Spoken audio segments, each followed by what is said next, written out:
এই রাজ্যে অভয়ার মতন একটা নৃশংস ঘটনা এই রাজ্যে ঘটেছে এবং তারপরেও দাঁড়িয়ে এই সরকার নির্লজ্জতার সাথে বলে ওমেন এম্পাওয়ারমেন্ট আমাদের কাছে অগ্রাধিকার। সেটা হচ্ছে যাহা কানুন কমজোর হো जाता है वहां निवेश भी ठहर जाता है, जहां भय का माहौल बन जाए वहां विकास का रथ रुक जाता है।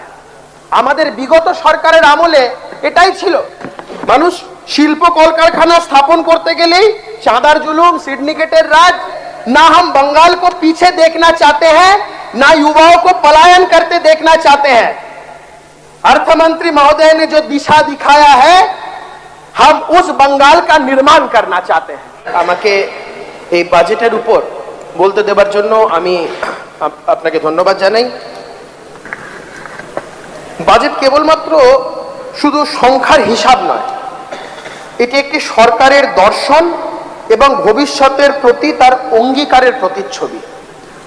আমাদের এই বাজেট যশস্বী প্রধানমন্ত্রী মাননীয় শ্রী নরেন্দ্র মোদীজি, জনদরদী মুখ্যমন্ত্রী মাননীয় শ্রী শুভেন্দু অধিকারী মহোদয়ের পথ নির্দেশনায় আমাদের রাজ্যের অর্থমন্ত্রী মাননীয় শ্রী স্বপন দাশগুপ্ত মহাশয় যে বাজেট পেশ করেছেন, সেই বাজেট পেশ করার শুরুতেই তিনি এক জায়গায় লিখছেন যে আমাদের সরকার উত্তরাধিকার সূত্রে 8,15,891 কোটি টাকার একটি বিশাল ঋণের উত্তরাধিকার পেয়েছে।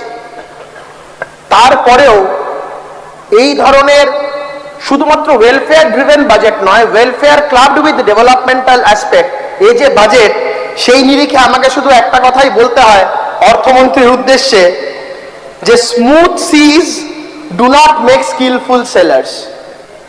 আমাদের এই প্রতিকূল পরিস্থিতির মধ্যেও যেভাবে অর্থমন্ত্রী একটি বাজেট পেশ করেছেন সেটি সত্যিই সাধুবাদযোগ্য।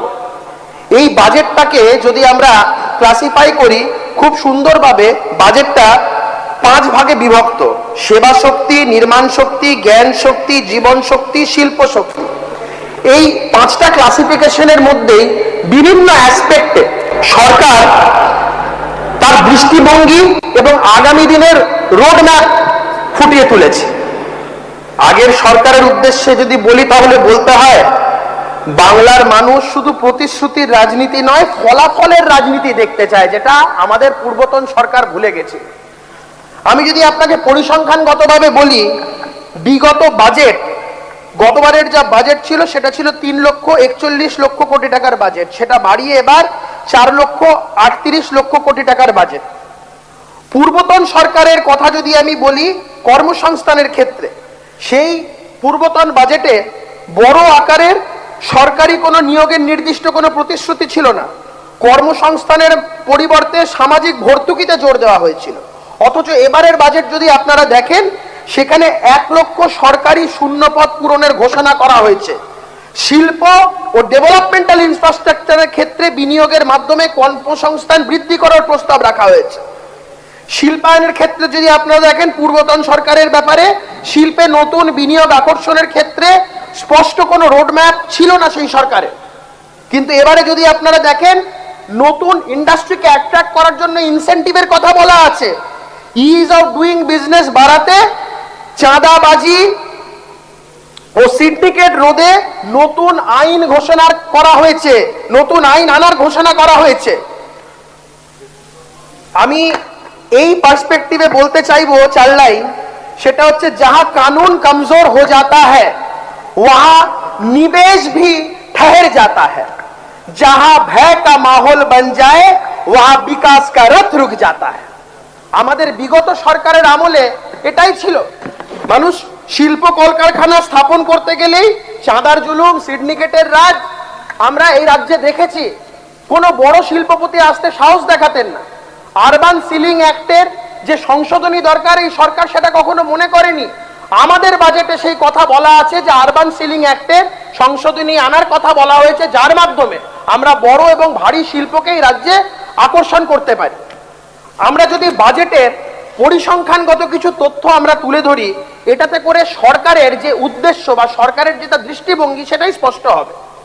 আপনারা যদি দেখেন, বিগত বাজেটে স্বাস্থ্য এবং পরিবার কল্যাণ বিভাগের ক্ষেত্রে বিগত সরকারের ব্যয় বরাদ্দ ছিল 21,355.25 হাজার কোটি টাকা। এবারের সেটা কত? 24,753.72 কোটি টাকা। গতবার উচ্চশিক্ষা বিভাগের যে বাজেট সেইখানে ব্যয় বরাদ্দ ছিল 6,593.58 কোটি টাকা, এবারে সেটা হচ্ছে 7,168.60 ক্রোড়। গতবার শিল্প বাণিজ্য শিল্পোদ্যোগ বিভাগের ক্ষেত্রে ব্যয় বরাদ্দ ছিল 1,477.91 কোটি, এবারে সেটা 3,266 টাকা 59 কোটি।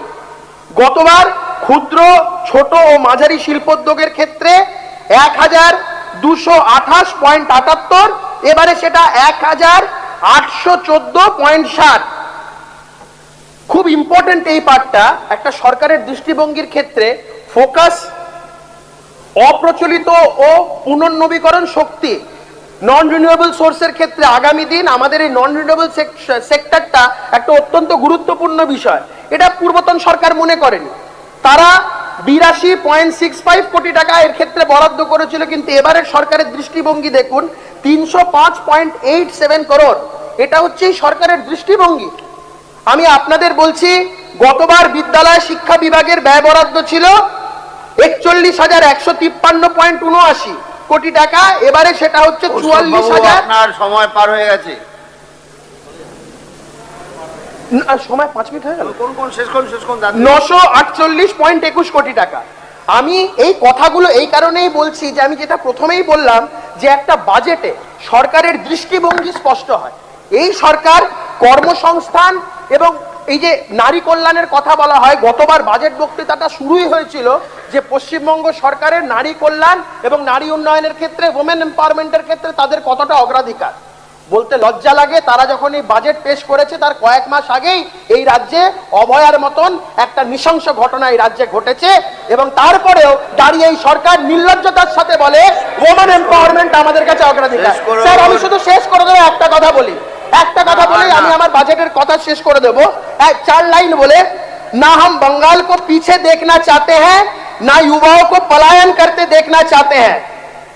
अर्थमंत्री महोदय ने जो दिशा दिखाया है, हम उस बंगाल का निर्माण करना चाहते हैं। धन्यवाद।